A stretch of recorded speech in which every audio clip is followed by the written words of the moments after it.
Olá, aluno! Eu sou a professora Thelma Cunha e hoje eu vou falar para vocês da unidade 2 da disciplina Educação Física na Terceira Idade.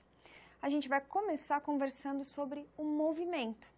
O movimento ele pode ser produzido de forma voluntária ou involuntária. E conforme a gente vai crescendo, vai se desenvolvendo, a gente vai criando um repertório de movimentos, que é chamado de repertório motor. Esse repertório motor ele é aprendido, desenvolvido e aperfeiçoado durante a vida. E quando se envelhece, ele também sofre algumas restrições, algumas limitações. Para que esse repertório motor ele seja aprendido, aprimorado, que a gente possa ter uma gama de movimentos, ele vai precisar da colaboração das nossas capacidades coordenativas.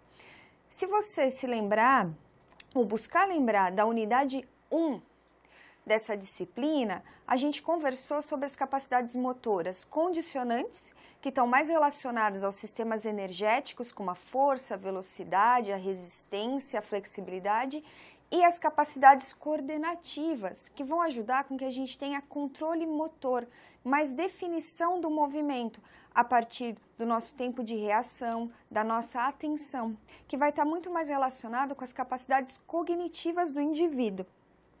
Essas capacidades coordenativas, então, elas vão se relacionar ao comportamento e ao controle motor, que vão nos ajudar a ter mais organização na hora de formar esses movimentos. E vai se depender da detecção, da elaboração e do processamento de informações. Aí fica bem claro que as capacidades coordenativas e o comportamento motor, ou essa formação do padrão dos movimentos, vai estar bastante relacionado com a cognição, com a nossa capacidade de pensar e observar o meio ambiente. Então, a nossa capacidade de ver, de ouvir, de sentir, seja de forma tátil, sinestésica, ela vai ser bastante importante para que a gente saiba como produzir esse movimento, em que tipo de ambiente.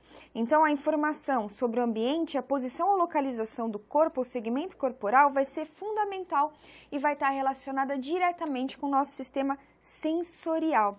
Então, a habilidade, ela não é uma habilidade apenas motora. Como ela depende muito da nossa percepção, ela é chamada de habilidade perceptomotora. E ela vai depender bastante de uma das formas que a gente tem de perceber o ambiente, que é a propriocepção. Quando o nosso corpo, a partir de alguns receptores, ele consegue fazer com que a gente perceba o que tem naquele ambiente e o que está mudando no nosso próprio corpo. Então, a propriocepção, ela produz diferentes informações sobre os movimentos corporais, a posição do corpo no espaço, a posição das partes do corpo relativas umas às outras, como, por exemplo, os braços e as pernas, a cabeça, a forma, a natureza dos objetos com os quais o corpo estabelece contato, a partir desses receptores que eu falei para você, que vai estar, ou que vão estar em várias partes do nosso corpo, para que a gente perceba essas oscilações dos nossos segmentos, do corpo, ou do que o ambiente traz para aquele movimento. Então, são proprioceptores ou receptores estruturas como os fusos musculares, que vão estar no músculo, que vão detectar alterações de comprimento desse músculo. Os órgãos tendinosos de Golgi, que vão estar nas junções entre músculo e tendão. As articulações, que vão sentir mudança de direção de movimento, por exemplo, vão restringir um movimento para frente, para trás, para um lado, para o outro. Os canais semicirculares, que vão estar dentro do ouvido interno e vão fazer com que a gente perceba se aquele corpo está ou não oscilando, de alguma forma, se está perdendo ou não equilíbrio. E o cutâneo, na pele, como, por exemplo, oscilações ou alterações de temperatura. Então, esses receptores ou proprioceptores, eles vão dar uma informação de como o ambiente ou o próprio corpo está se movimentando ou se mexendo para fazer uma determinada ação motora. Então, eles são extremamente importantes porque eles vão fazer com que o nosso cérebro receba essas informações do ambiente, essas informações sensoriais. Não só receba, mas como perceba. consiga detectar e processar para que o movimento seja realizado de uma forma adequada. Dentro dessa parte de cognição e percepção do ambiente para que o movimento seja realizado, a gente tem um ponto muito interessante que é o do desenvolvimento motor. Conforme o indivíduo cresce e se desenvolve, aprimora funções, ele vai tendo também um desenvolvimento da parte motora, que vai estar relacionada com uma interação que se tem do ambiente. Então, uma interação entre as características do indivíduo, do ambiente e do objetivo de sua movimentação. Para que se entenda melhor essa interação entre esses elementos, vários modelos foram criados para que se entenda melhor essas interações. E um desses modelos é o modelo das restrições, que mostra como o indivíduo, o ambiente e o objeto podem interferir na hora da movimentação. Se o indivíduo ele tem algum problema de alguma função do organismo, de alguma estrutura, vai ficar um pouco mais difícil ou mais fácil realizar um movimento. Assim como se eu aumentar ou diminuir a complexidade da tarefa, ou se eu facilitar ou piorar a situação de um ambiente, por exemplo, ter mais ou menos luz.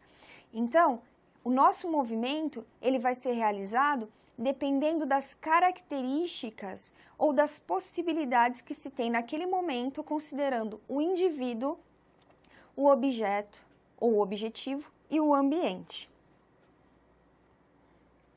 E com o envelhecimento, isso vai ficando mais difícil, porque alterações na função e nas estruturas do organismo acontecem naturalmente, independente da vontade da pessoa. Então, essas alterações vão estar relacionadas também a mudanças na cognição e nas vias sensoriais. Além de não conseguir detectar bem aquele estímulo através da visão, da audição, do tato, da sinestesia, a pessoa também vai perdendo a capacidade de memória e de processamento de informações. Se qualquer um daqueles elementos, seja o indivíduo, o ambiente ou o objetivo muda, a gente tem mais restrições naquela tarefa ou para a execução daquela tarefa. Então, se a gente observar o modelo das restrições, o envelhecimento tende a piorar o padrão de movimento, já que vai se ter mais limitações, tanto para processar a informação quanto para detectar essa informação. Tá? Então, essas características vão acabar limitando a forma de realizar esse movimento ou dificultando a realização do movimento. E isso, então, vai comprometer o comportamento motor do indivíduo, né? E esse comportamento motor, ele ocorre de acordo com o envelhecimento, com o desenvolvimento motor, tá? A gente estabelece esse comportamento motor de acordo com o desenvolvimento. E no envelhecimento, que é uma fase do desenvolvimento onde há bastante limitação por piora das funções, a gente vai ter mudanças que talvez interfiram de forma negativa naquele movimento. Pensando no comportamento motor como um todo, a gente tem 3 classes gerais de movimento. A classe da estabilidade, que seria relacionada ao controle postural e ao equilíbrio, a locomoção, relacionada ao deslocamento, e a manipulação de objetos. Essas 3 classes, de acordo com o desenvolvimento motor, elas vão sendo aprimoradas conforme o indivíduo vai crescendo. E esse aprimoramento ele pode ser observado a partir do modelo da ampulheta de Galahu, que considera as faixas etárias dos indivíduos e a capacidade de realização de movimento. E ele mostra que, conforme o indivíduo vai crescendo e se desenvolvendo, a complexidade da tarefa também vai aumentando. Ou melhor, as possibilidades de se alcançar um movimento mais complexo vai ocorrendo com o desenvolvimento. E você pode me perguntar, mas e o envelhecimento? O envelhecimento, ele vai trazer uma limitação, uma piora desse movimento. Se a gente considerar apenas a capacidade de processamento, a capacidade de percepção do ambiente, dessas limitações, sem considerar ainda, que é o que a gente vai falar um pouquinho mais à frente, a possibilidade de ajustes a essas alterações. Então, esse modelo da ampulheta de Galahu, ele vai considerar as mudanças no padrão da tarefa de acordo com o desenvolvimento e o estabelecimento de um comportamento motor durante toda a vida, que não vai ser igual da fase em que a gente é bebê até a fase que a gente já é idoso. Esse modelo da ampulheta de Galahu mais o modelo das restrições, que é o modelo da ampulheta triangulada, ele tenta mostrar que o desenvolvimento motor ele vai sendo alterado ao longo da vida, que a gente pode ou não diminuir as restrições ao movimento e que vai depender muito de ajustes que a gente vai fazer com a nossa própria capacidade, que é preciso manter o nosso sistema, o nosso organismo interagindo com esse ambiente e apto para que possa se fazer os movimentos. E esse movimento ou esse desempenho motor, ele vai sendo alterado ao longo da vida, como já foi dito. O aumento desse repertório, desse desempenho das habilidades motoras, ela ocorre até os 20 anos de idade. E o declínio dessas tarefas é observado principalmente a partir dos 70 anos.